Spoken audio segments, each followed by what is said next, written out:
নমস্কার, আমাদের চ্যানেল বাঙালি রান্নাঘরে আপনাদের সবার স্বাগত। আজকে আমার মায়ের এবং ঠাম্মির রেসিপি হলো কুমড়োর ছক্কা। আমি জানি যে আপনারা এই রেসিপিটির নাম শুনে খুব আশ্চর্য হলেন, কিন্তু এই রেসিপিটিও কিন্তু খুব মজার এবং সহজ। আজকে এই রেসিপিটি রান্না করব আমি। মা ও ঠাম্মি তো সবসময় রান্না করে, তাই আমি ভাবলাম যে একবার আমিও রেসিপিটি তৈরি করে দেখি। তো চলেন আর বেশি দেরি না করে এই রেসিপিটি শুরু করা যাক। তো প্রথমেই ঠাম্মি আলু এবং কুমড়োগুলি ঠিক এইভাবে কেটে রেখেছিল।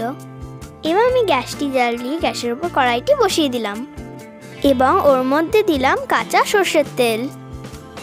এবং সর্ষের তেলটি গরম হয়ে যাওয়ার পর এবার আমি এর মধ্যে দিলাম চিনেবাদাম ভাজার জন্য। তার সঙ্গেও দিয়ে দিলাম হাফ টিস্পুন লবণ এবং একটু ভালো করে নাড়াচাড়া করে নিলাম, যাতে এগুলি একটু ভালো করে ভাজা ভাজা হয়ে যায়।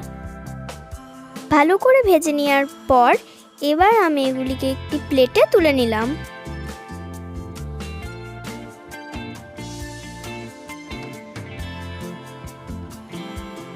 এবার আমি আবারও ওর মধ্যে একটু সামান্য পরিমাণে তেল দিলাম। তারপরে আমি কেটে রাখা আলুগুলি ভাজার জন্য তেলের মধ্যে দিয়ে দিলাম এবং ভালো করে নাড়াচাড়া করে ভেজে নিলাম। তারপরে আমি এর মধ্যে দিলাম হাফ টিস্পুন লবণ, হাফ টিস্পুন হলুদ গুঁড়ো। এবার আমি আলুগুলি 10 মিনিট ভাজার জন্য ঢাকনা দিয়ে ঢেকে দিলাম। 10 মিনিট পর ঢাকনা খুলে দেখলাম যে আলুগুলি ভাজা হয়ে গেছে, তাই আলুগুলি একটি প্লেটে তুলে নিলাম। আলুগুলি ভেজে নেওয়ার পর এবার আমি ফোড়নের জন্য দিলাম 2টো শুকনো লঙ্কা এবং শুকনো লঙ্কাগুলি একটু নাড়াচাড়া করে নিলাম। লঙ্কাগুলি এরকম একটু কালো কালো হয়ে যাওয়ার পর এবার আমি এর মধ্যে দিলাম কালো জিরে। তারপরে আমি এর মধ্যে কেটে রাখা কুমড়োগুলি ভাজার জন্য এবার দিয়ে দিলাম।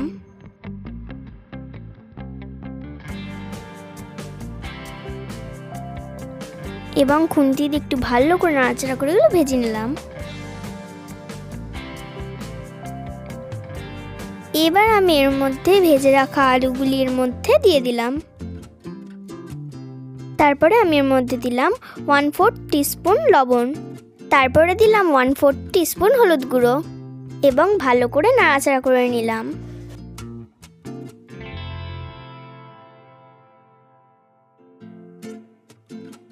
এবার আমি এটি 15 মিনিট ভালো নরম হয়ে যাওয়ার জন্য ঢেকে দিলাম। এবার আমি এখানে বাদাম ভাজাগুলি এরকম নোড়ার সাহায্যে একটু আধ ভাঙা করে নিলাম, যাতে এর মধ্যে থাকা খোসাগুলিও আলাদা হয়ে যায়। এবার আমি এর মধ্যে একটু জল দিয়ে এগুলি ভালো করে ধুয়ে নিলাম।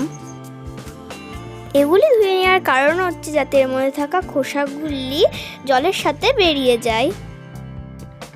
এদিকে কুমড়োগুলিও নরম হয়ে গেছে এবং আমি এর মধ্যে আধ ভাঙা বাদামগুলি দিয়ে দিলাম এবং আমি এগুলি ভালো করে নাড়াচাড়া করে নিলাম।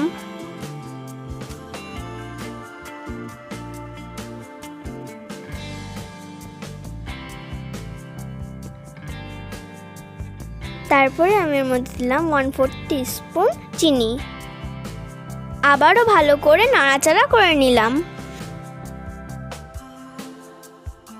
তারপর আমি আবারও এর মধ্যে দিলাম 1/4 টিস্পুন চিনি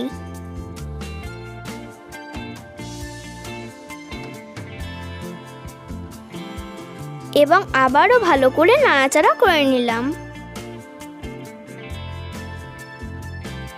তারপরে আমি এর মধ্যে দিলাম সামান্য পরিমাণে ঘি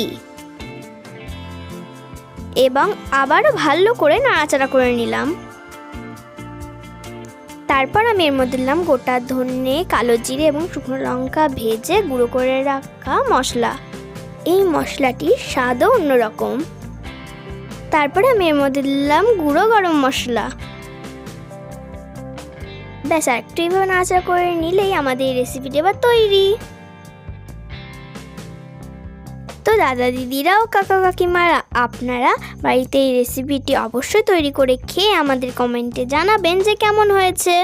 আশা করছি আজকের রেসিপিটি আপনাদের ভালো লেগেছে। যদি ভালো লেগে থাকে তাহলে আমাদের ভিডিওতে একটি লাইক এবং আমাদের চ্যানেলকেও সাবস্ক্রাইব করে দেবেন এবং আমাদের পাশে থাকবেন।